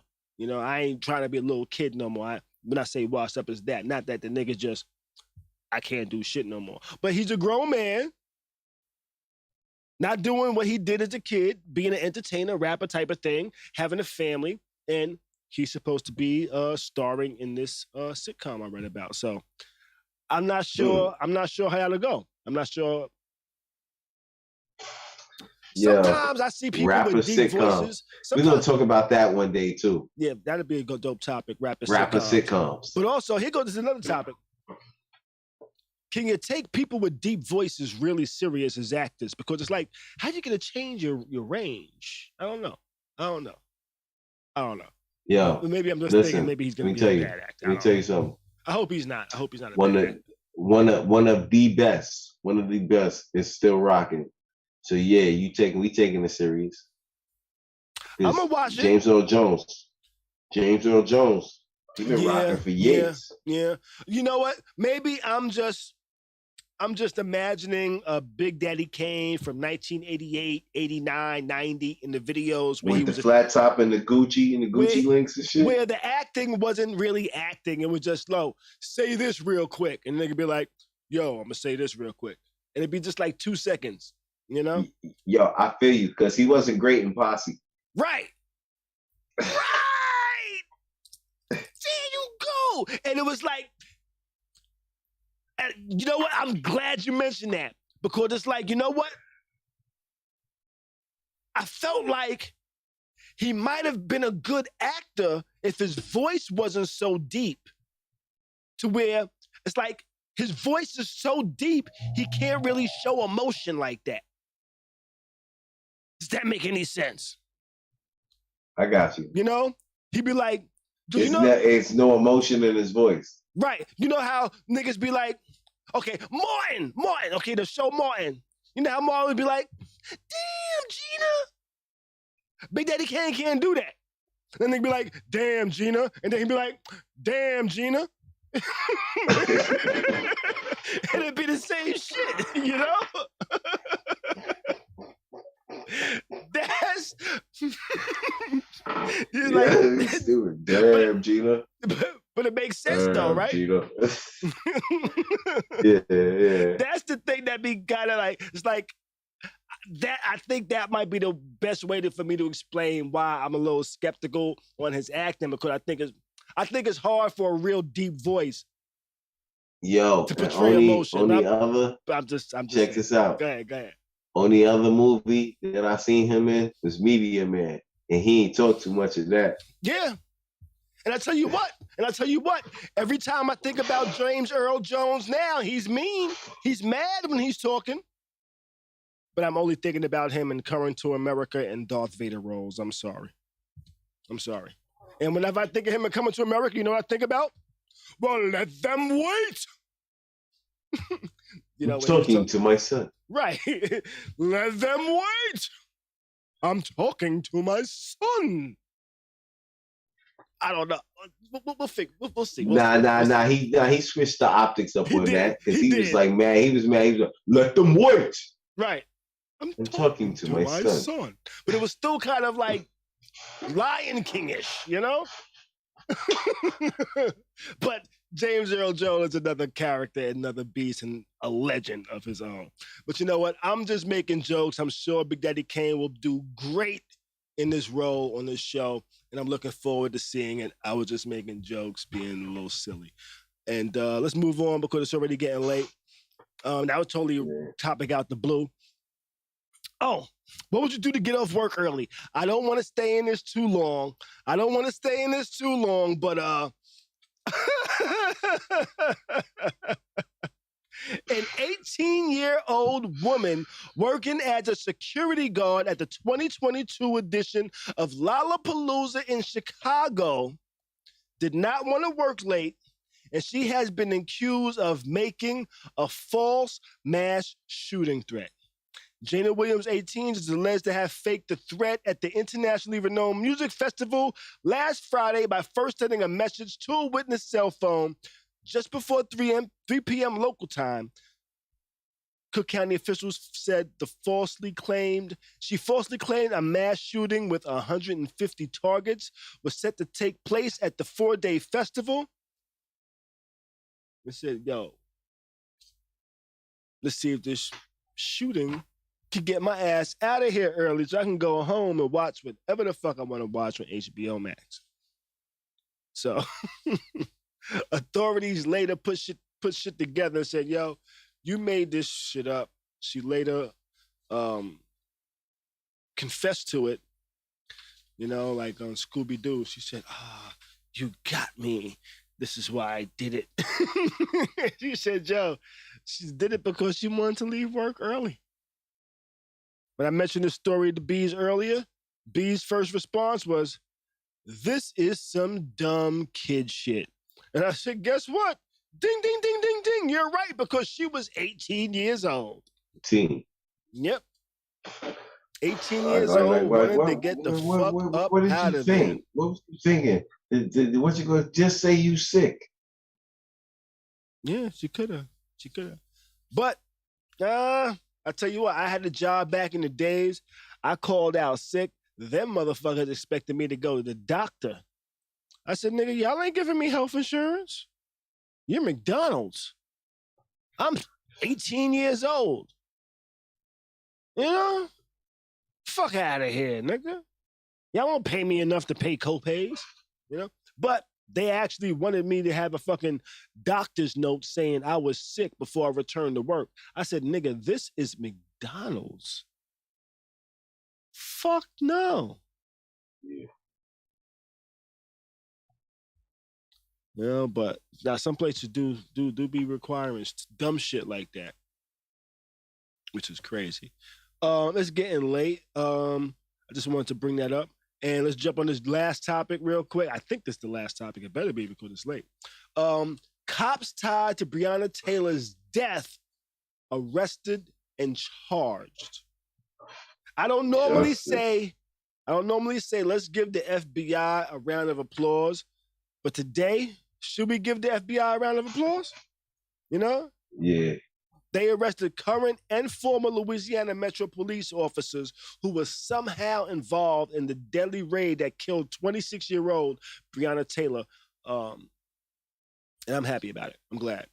3 officers were taken into custody yesterday morning, this was Thursday, including former detectives Brett Hankerson, Joshua Haynes, as well as Sergeant Kyle Meany. Detective Kelly Hannah Gollett was not arrested, but has been charged. Let's see. The Attorney General Merrick Garland elaborated on the charges, saying they include 2 counts of deprivation of civil rights against Hankerson for firing 10 shots through a window and a glass door alongside of Taylor's apartment. 3 other officers, James Goodlett and Meany, had been charged with conspiracy for violating Taylor's Fourth Amendment rights due to their roles in drafting and submitting a false affidavit used to secure a search warrant for Taylor's residence in a drug-related investigation. No officers have been charged with Taylor's death, but Miles Cosgrove, that he was fired 9 months after the deadly raid. But for me, this kind of tells me, hey, we can't trust the police. You can't. Because 1, they killed this girl. Then they didn't do anything to the officers that killed this girl. We had to wait for the FBI to do an investigation to now say, hey, these motherfuckers did some fuck shit and they need to be tried. They need to be found guilty. They need to be thrown in jail. And now that the FBI stepped in, they won't be thrown into city jail. They won't be thrown into state prison. If they get found guilty, which, by the way, the feds have a good reputation for finding niggas guilty. A good motherfucking ranking. And they will be doing time in federal prison. Where I'm not sure if federal prisons are going to give the same, oh, you was a cop, you get PC for this whole time, like state jails might do. You know? Mm-hmm. So I think it's good. But it shows that the police can't police themselves. Definitely. Yeah, why? I have a craving for Taco Bell. This is crazy. It's gonna have them Birria Tacos, nigga. But you might not want to do Taco Bell. I don't know about. You might want to go find a real taco spot, nigga. No, you got a car. Take your ass. Drive your ass out to Queens, nigga. Nah, take my ass to White Castle, dude. Now I'm saying if you want to get some of these Birria Tacos, drive your ass out to Queens. You know the spot in Queens where they got all the food trucks and shit. They got some shit out there, y'all. Yeah. You know? Mm-hmm. But y'all, I'm glad the feds stepped in and said, fuck these niggas. We gonna take them to trial and do what we gotta do.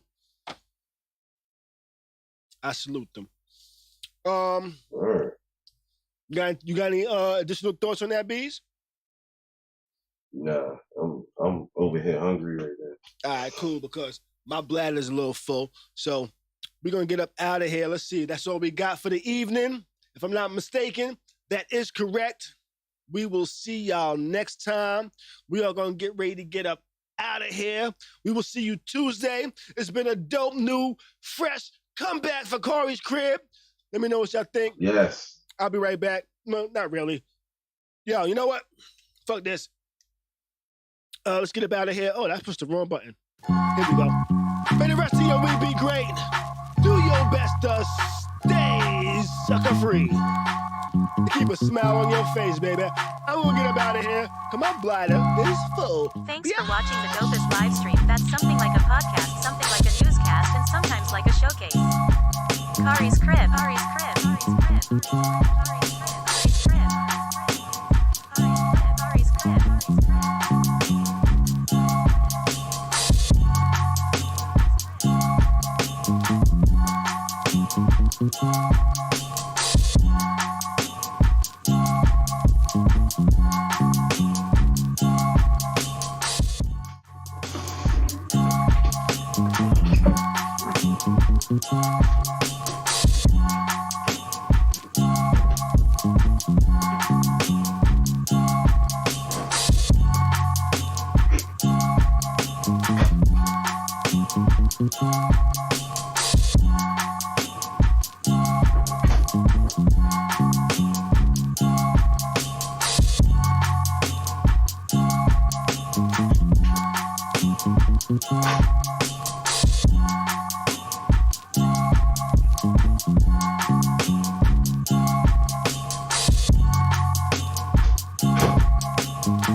Thanks for watching the dopest live stream. That's something like a podcast, something like a newscast, and sometimes like a showcase.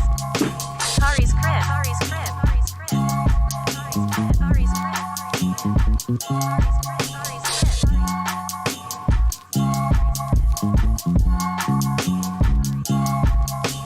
Thanks for watching the dopest live stream. That's something like a podcast, something like a newscast, and sometimes like a